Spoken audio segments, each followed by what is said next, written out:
Sweetenlow is an artificial sweetener with the chemical name saccharin. It was the first artificial sweetener to be marketed to the public. Saccharin was discovered in 1879 by scientists Ira Remsen and Konstantin Fallberg when they forgot to wash their hands before a lunch break.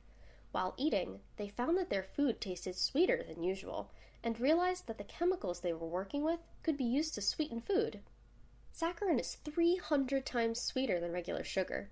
It is used in diet sodas, gum, and canned fruit, and to sweeten low-calorie jams, jellies, and cookies. Saccharin is a zero-calorie, non-nutritive sweetener. This is because when you eat saccharin, your body does not break it down. It passes through the digestive system unchanged, so it is not used for energy, nor is it stored in your body. Saccharin was first commercialized in 1884, but it attained widespread use during World War I due to the rationing of sugar. It became even more popular in the 60s and 70s among dieters. However, around this time, studies came out suggesting that saccharin causes cancer. The FDA banned saccharin, but shortly brought it back to the market with required labels stating that saccharin was a possible carcinogen. Further studies led to the FDA taking saccharin off the possible carcinogen list. So why was there so much controversy? In the 60s, scientists discovered that saccharin caused bladder cancer in rats, so the FDA banned the sweetener for further testing. The FDA later concluded that the rats developed more bladder cancer because their bladders are different from humans. This might sound like common sense, as rats and humans are very different, but we typically use rats in scientific studies. Why is that?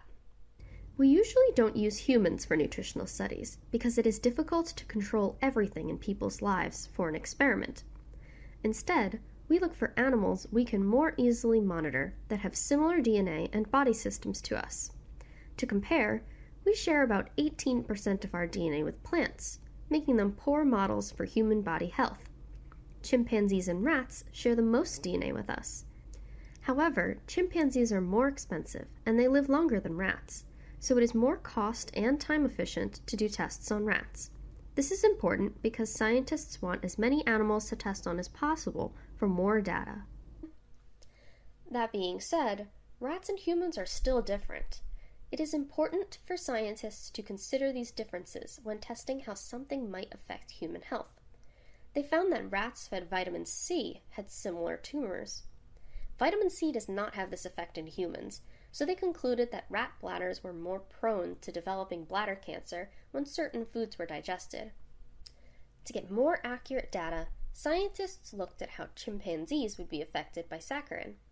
16 monkeys were not fed any saccharin, and 4 were fed saccharin every day for 24 years. No monkeys developed bladder cancer. Does this mean that saccharin does not cause bladder cancer? Not necessarily. Think about flipping a coin. There is a 50-50 chance you will get heads or tails. If you flip a coin 4 times, and all 4 times you get heads, does that mean your coin is weighted? It might be, but to be sure, you should flip the coin more.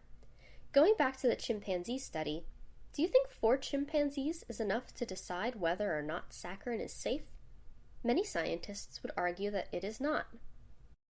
The biggest issue with food and nutrition studies is that it is very difficult to make strong conclusions based on people's consumption patterns. We all eat different foods in different amounts.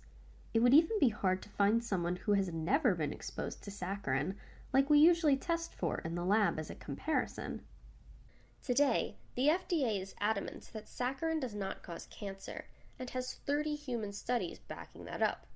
However, there are still human studies out there that associate saccharin with cancer.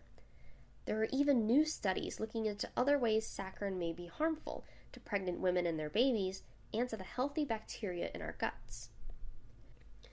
The story of saccharin may be inconclusive, but it shows us how hard it is to study chemicals when they are so widely used. Many people still feel that the benefits of saccharin outweigh the risks. Diabetics may choose to eat saccharin so they can eat sweet foods without spiking their blood sugar. People trying to lose weight may choose to eat saccharin because it has no calories. Others may reasonably avoid saccharin to be better safe than sorry.